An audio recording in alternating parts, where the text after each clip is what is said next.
Fala galera, paz e graça.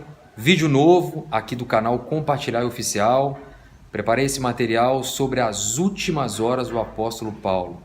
O apóstolo Paulo, que talvez seja um dos maiores líderes do cristianismo, talvez um dos maiores plantadores de igreja, se não o maior. E ele nos deixou muitos ensinamentos nessa segunda carta a Timóteo. Eu queria te convidar.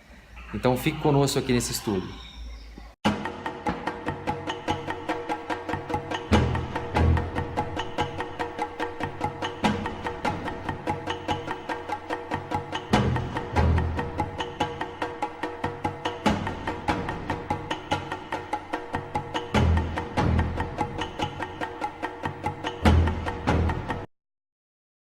Então, pessoal, diferente da primeira prisão de Paulo em Roma, na qual ele ficou numa espécie de prisão domiciliar, essa segunda prisão, Paulo já sabia que ele só sairia daquela masmorra ali para o martírio.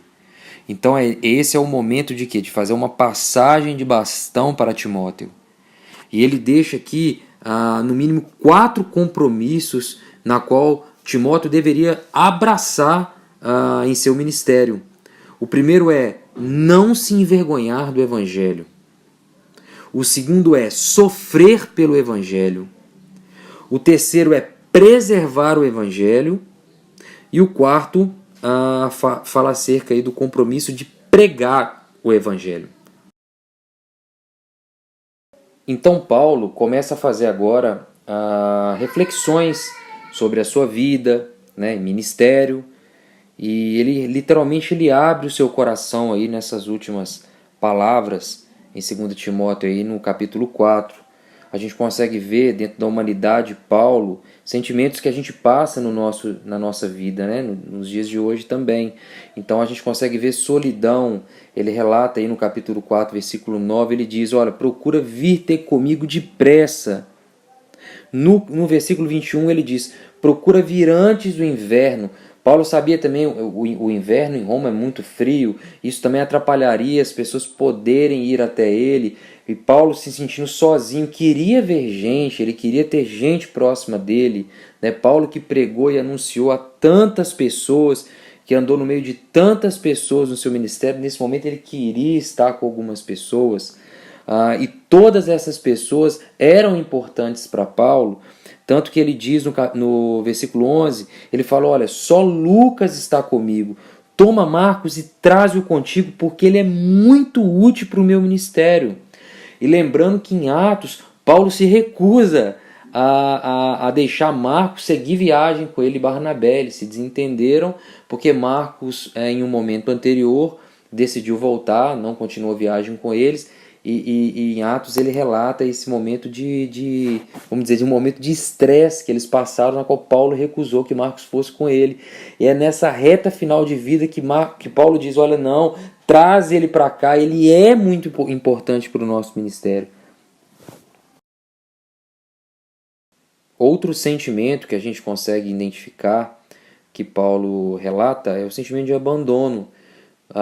No versículo 10 ele diz, olha, porque Demas me desamparou, amando o presente século, e foi para Tessalônica. Crescente para Dalmácia crescente para Galácia e Tito para Dalmácia. Então a gente consegue sentir esse momento de abandono de Paulo, vamos dizer, esse abandono dos homens, claro, né? Um sentimento também de traição. Ele relata no versículo 14 que Alexandre, né, o latoeiro, isto é, o Alexandre que trabalha com cobre, na versão da NVT diz isso, causou-me muitos males, o Senhor lhe pague segundo as suas obras.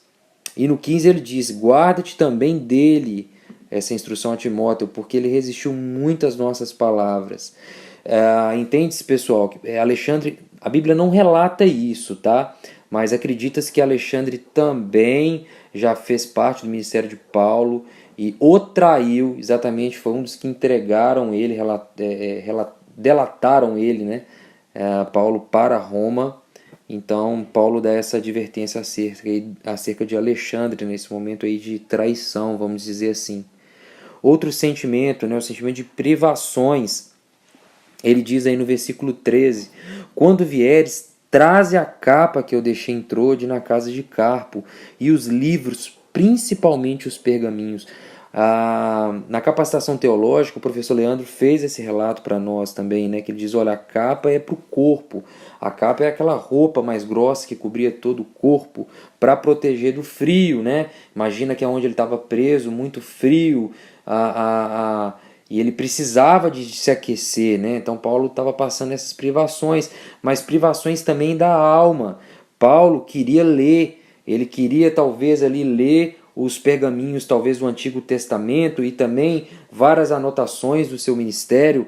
Então, mesmo na sua reta final de vida, Paulo ainda queria continuar a aprender ali, aprender alguma coisa com a leitura ali, fazer reflexões do que ele escrevia.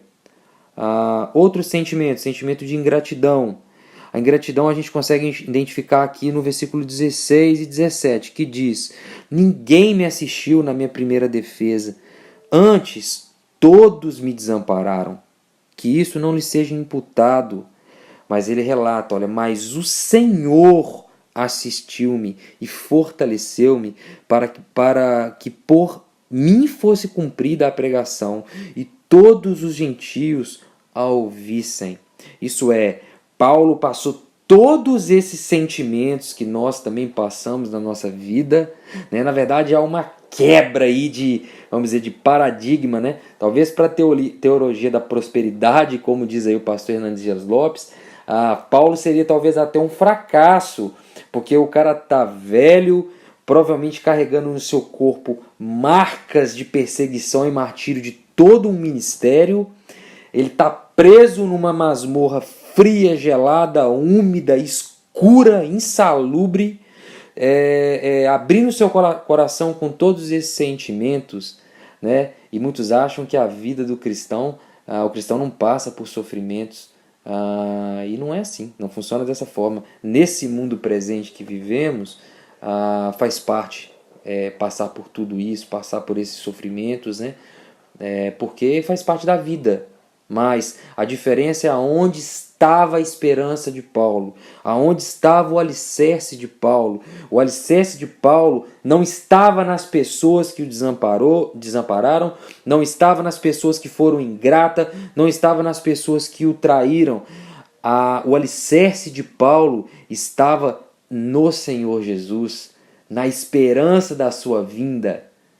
E que isso sirva para a nossa vida também, que o nosso alicerce, a nossa esperança seja Cristo Jesus. Amém? E eu encerro com as últimas palavras de Paulo, relatando sobre presente, passado e futuro, na qual ele diz, versículo 6 ao 8, porque eu já estou sendo oferecido por aspersão de sacrifício, e o tempo da minha partida, um destaque para a palavra partida, está próximo. Então não é o fim da vida, talvez não, né? É só o começo. A morte de Paulo, ele sabia que ali encerrava-se um ciclo aqui na terra, mas um novo começo eternamente com o Senhor. E ele diz: combati o bom combate, eu acabei a carreira, guardei a fé. Desde agora a coroa da justiça que me está guardada, a qual o Senhor, justo juiz, me dará naquele dia, não somente a mim, mas também a todos que amarem a sua vinda, a esperança no Cristo, que voltará e nos buscará. Creia nisso.